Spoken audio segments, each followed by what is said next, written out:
All right, I'm done with it. Speakers installed here up top.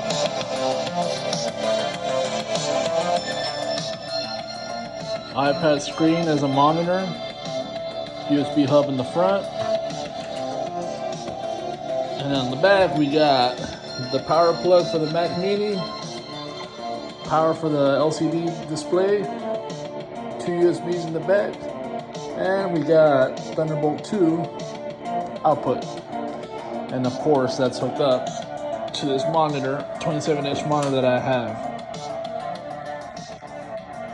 But yeah, this thing is done.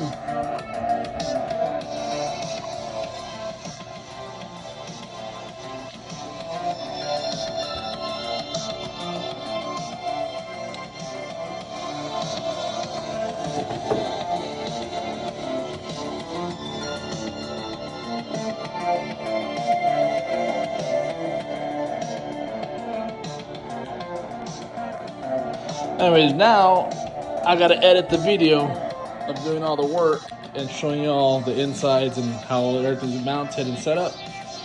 So stay tuned, there will be more on this little Macintosh Plus with a Mac Mini inside.